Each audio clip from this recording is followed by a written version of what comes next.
What's up, everybody? Thank you for tuning in to another episode of the CPA Zone, the podcast where we discuss tax strategies and accounting tips for entrepreneurs and real estate investors. My name is Ryan Pulice, and our company, the Pulice Group, offers tax planning and advisory services for entrepreneurs like you. Whether it's bookkeeping, tax planning, or CFO services that you're looking for, we've got you covered.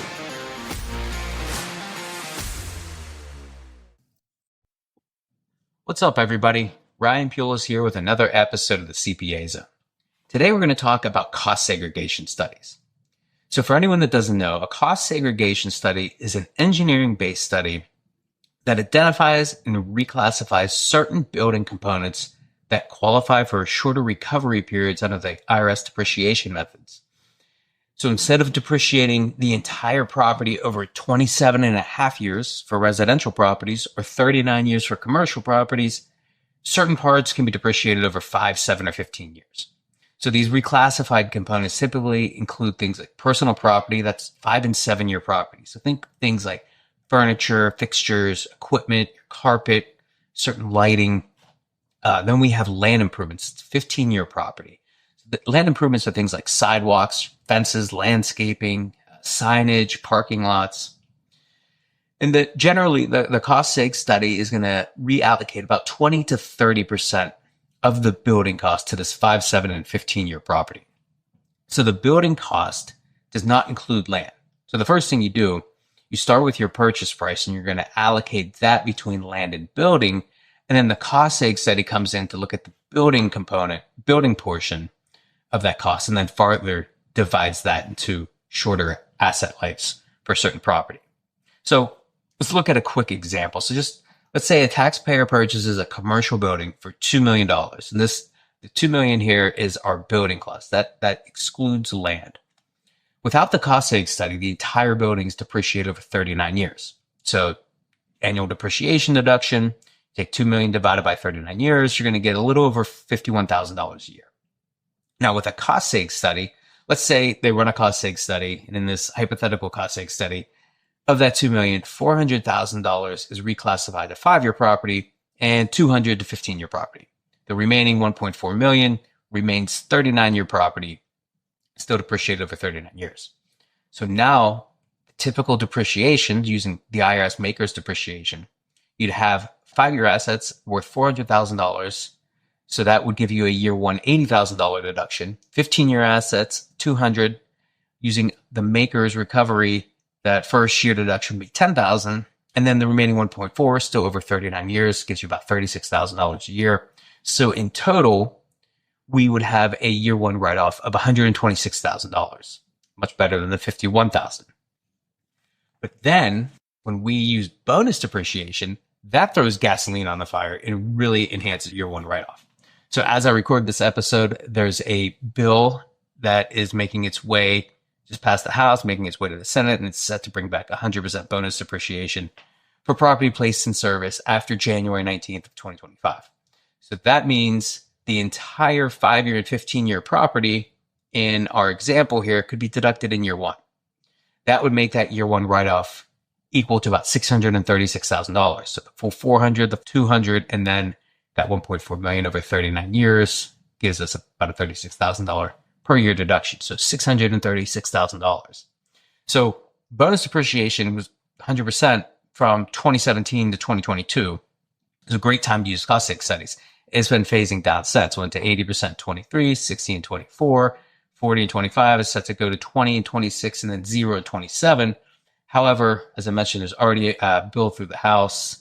It's being worked on in the Senate. So if any tax bill passes this year, I think it's very likely we'll see 100% bonus depreciation come back in 2025. It does have bipartisan support with that particular portion of the bill.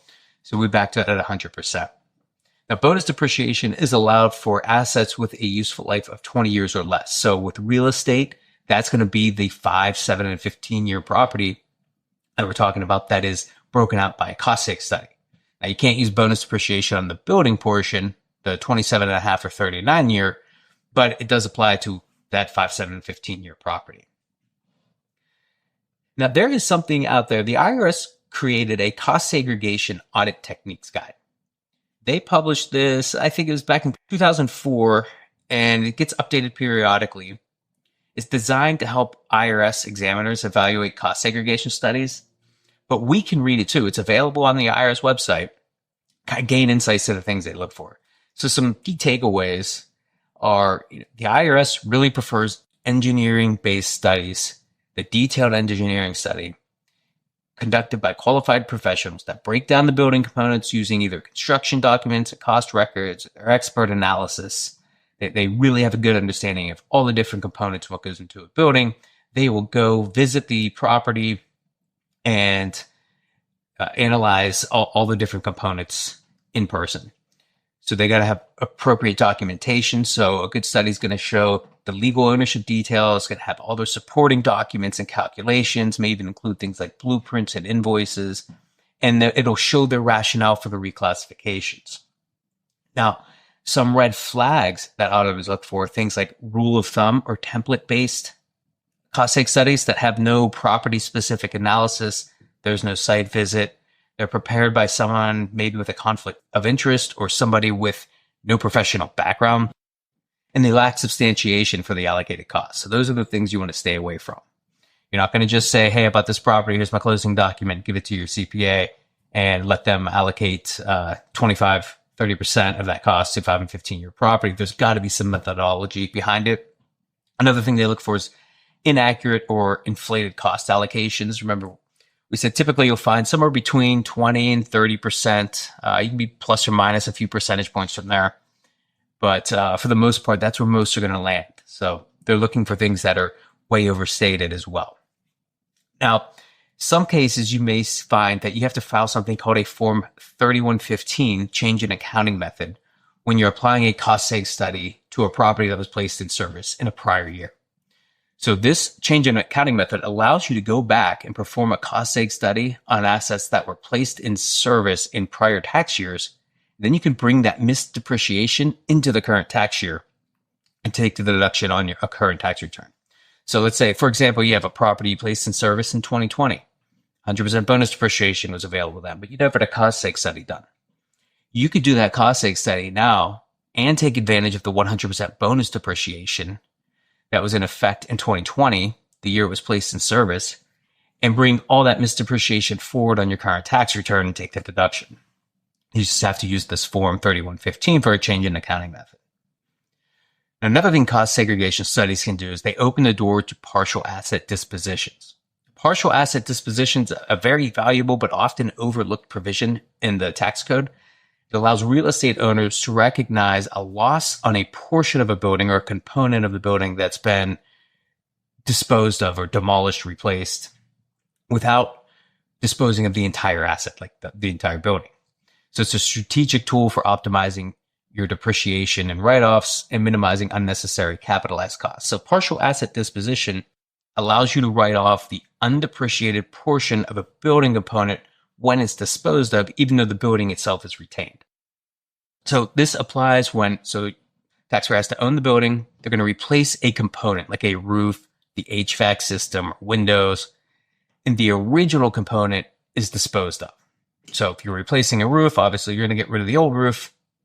That old roof would be what's used to calculate your partial asset disposition. If those criteria are met, the remaining basis, that's the original cost minus accumulated depreciation to date of that disposed component, can be deducted in the current tax year as a loss. So it's a loss on disposition filed on Form 4797.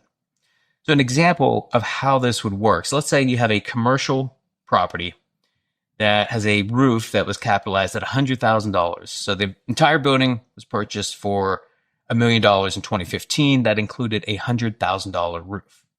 Now, in say 2024, that roof was replaced for $120,000. The old roof is removed and discarded. Without the partial asset disposition, the old roof remains on the books and continues to be depreciated over 39 years. No deduction for the disposal.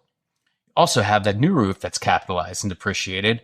So now you're depreciating two roofs. So generally, the situation arises because there was never a cost seg study done, and the entire building was being depreciated over 39 years, which included that original roof. If you allocate the purchase price between land and building and just depreciate that building cost over 39 years with no partial asset disposition, without no cost segregation study, everything's lumped in together into 39-year property. With partial asset disposition, the owner calculates the remaining basis of the old roof. So this is where the cost seg study comes in. Let's say they determined that $65,000 because they had a cost seg study done. They knew out of their $1 million purchase price, there was $100,000 for the roof. Over the 10 years they owned it, they've taken about $35,000 of depreciation. So they've got $65,000 left that can be used as a write-off using the partial asset disposition in 2024 when they replace that roof. So they deduct the $65,000 as a loss. The new roof at $125,000 capitalized and depreciated. So it can really help provide a significant current year loss using that partial asset disposition. Now, for when you claim a partial asset disposition, it has to be done timely. You claim it on the tax return in the year of disposition. We cannot go back and claim it after the fact or amend the return for it. And it also you have to be able to substantiate how you calculate the cost. And the best way to do that is typically a cost segregation study. There's another method where you can use the producer price index. You really need to know what you're doing there to go that route. Or if it's original construction and you have all the invoices from the original construction or renovation of that original roof, then that would actually you'd be required to use that information if you had it. But not everyone has that, especially if you didn't build the building and you bought it later. So you're going to want to use a cost seg study in many cases.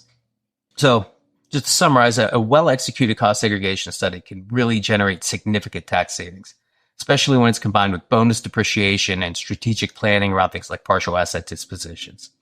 Just remember to work with qualified professionals. Keep detailed records and documentation. As with many things at the IRS, documentation is key. That about does it for today. If you found value in this episode, please leave us a 5-star review and hit that like and subscribe button. Until next time, have a great day. One last thing before you go. We have put out a free ebook for our listeners. You can find a link to this in our show notes. It's called the Rental Real Estate Investor Tax Guide and covers all the basic tax-related information for real estate investors. We hope you like it. Again, go to the show notes to download your free copy. So that about does it for this episode of the CPA Zone. Thanks for listening, and I hope you found something valuable that you can take away. We are taking on new clients, and if you'd like to work with us, then go to our website and fill out the client intake form on our contact page. This can be found at thepulicegroup.com/contact. That's ThePulicegroup.com/contact.